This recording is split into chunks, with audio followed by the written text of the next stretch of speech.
नमस्कार शिक्षक मित्रांनो, निपुण महाराष्ट्र कृती कार्यक्रमाअंतर्गत इयत्ता 3री ते 5वीच्या विद्यार्थ्यांसाठी लेखन कौशल्य विकसित करण्यासाठी किंवा लेखन कौशल्याबरोबरच श्रुतलेखन कौशल्य विकसित करण्यासाठी आज आपण काही कृतींची मालिका आपल्यासमोर घेऊन आलेलो आहोत।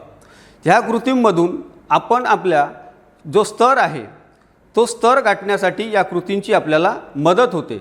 चला तर मग तो स्तर कोणता आहे तर 6 ते 8 शब्द जोडाक्षरयुक्त 4 ते 5 वाक्य विरामचिन्हासह आकलनासह लिहितो।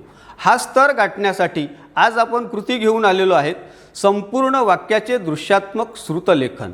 तर मित्रांनो, संपूर्ण वाक्याचे दृश्यात्मक श्रुतलेखन ही कृती आपण वर्गात विद्यार्थ्यांसोबत कशी घेणार? मग ही कृती घेत असताना आपल्याला काही साहित्यांची गरज पडणार आहे। सोबतच आपण ज्यांच्यासोबत जी कृती घेणार आहोत त्या विद्यार्थ्यांकडे काही साहित्य अत्यंत आवश्यक आहे। मग विद्यार्थ्यांकडे कोणतं साहित्य आवश्यक आहे? कारण की लेखनाची कृती असल्यामुळे विद्यार्थ्यांकडे लेखन साहित्य असणं खूप गरजेचं आहे। मग यासाठी पेन, पेन्सिल, नोटबुक या प्रकारचं साहित्य विद्यार्थ्यांकडे असणं गरजेचं आहे। सोबतच आपण कृती घेत आहोत म्हणजे आपल्याकडे सुद्धा काही साहित्य असणं गरजेचं आहे। मग आपल्याकडे कोणतं साहित्य असणं आवश्यक आहे तर एक छोटे छोटे 4 ते 5 वाक्याचे उतारे असतील, छोटी छोटी 4 ते 5 वाक्य असतील। हे साहित्य आपल्याकडे आपण आधीच तयार करून ठेवणं गरजेचं आहे। कारण काय की समजा जर आपल्याकडे साहित्य नसेल तर आपण ती वेळेत ती कृती विद्यार्थ्यांसोबत पूर्ण करण्यात अयशस्वी होऊ शकतो आणि म्हणून साहित्य असणं गरजेचं आहे। चला तर मित्रांनो, आता ही कृती आपण कशी घ्यायची, काय करायचं आहे या कृतीमध्ये? कारण की कृतीचं नावच ते आहे दृश्यात्मक वाक्यांचं लेखन। तर मित्रांनो, ही कृती घेत असताना आधी आपण काय करायचं, जो उतारा आपण निवडलेला आहे तो उतारा किंवा ती वाक्य फळ्यावर जशीच्या तशी लिहायची। फळ्यावर ती वाक्य जोडाक्षर विरामचिन्हासह जशी उतार्यामध्ये दिलेली आहेत किंवा जशी परिच्छेदामध्ये दिलेली आहेत जशीच्या तशी ती फळ्यावर लिहायची। एकदा फळ्यावर लिहून झालेली जी वाक्य आहेत ती वाक्य स्वतः आपण एकदा हळुवारपणे वाचायची। एकदा हळुवारपणे ती वाक्य वाचून झाल्याच्या नंतर विद्यार्थ्यांकडून 2 ते 3 वेळा ती वाचून घ्यायची।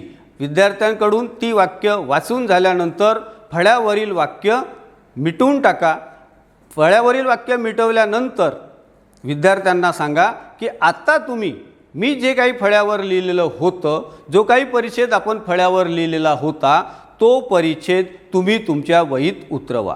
विद्यार्थी स्वतःच्या कल्पनाशक्तीने त्यांनी जेवढं वाचलं किंवा जेवढं त्यांच्या लक्षात आहे ते विद्यार्थी आपापल्या वहीमध्ये उतरवतील। विद्यार्थ्यांचं एकदा वहीत उतरवून झालेल्यानंतर विद्यार्थ्यांना वह्या बंद करायला सांगा। विद्यार्थ्यांनी वह्या बंद केल्यानंतर पुन्हा एकदा तोच उतारा जशाचा तसा फलकावर लिहा आणि विद्यार्थ्यांनी लिहिलेल्या वाक्यांशी विद्यार्थ्यांनी लिहिलेल्या उतार्याशी तो उतारा जुळवून बघायला सांगा। ज्या ज्या ठिकाणी विद्यार्थ्यांच्या चुका झालेल्या आहेत त्या ठिकाणी विद्यार्थ्यांना गोल करायला सांगा आणि त्या चुका कशा झाल्या, त्या चुका कशामुळे झाल्या, आपण लक्ष दिलं नाही किंवा आपण व्यवस्थितपणे त्याचं वाचन केलं नाही किंवा त्याचं आकलन केलं नाही त्यामुळे चुका झाल्या असं विद्यार्थ्यांच्या निदर्शनास आणून द्या। म्हणजेच चुका कमी होण्यासाठी आपल्याला काय करावं लागेल तर चुका कमी होण्यासाठी त्या परिच्छेदाचं आकलन व्यवस्थित करावं लागेल, व्यवस्थित वाचन करावं लागेल, हे विद्यार्थ्यांना पटवून द्या।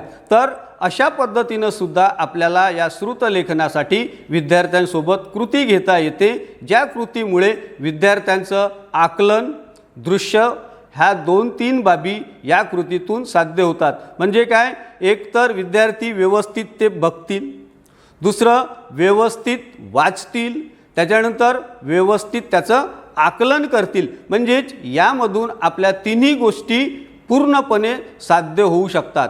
जर आपण आपल्या विद्यार्थ्यांसोबत पूर्ण वाक्याचं दृश्यात्मक श्रुतलेखन ही कृती वारंवार वर्गात घेतली तर नक्कीच विद्यार्थ्यांच्या श्रुतलेखनास फायदा होईल असं मला या ठिकाणी आपणास सांगायचं आहे। आपण आपल्या वर्गामध्ये अशा प्रकारची नियमित कृती घ्या जेणेकरून विद्यार्थ्यांचा श्रुत लेखनाचा विकास होईल। धन्यवाद।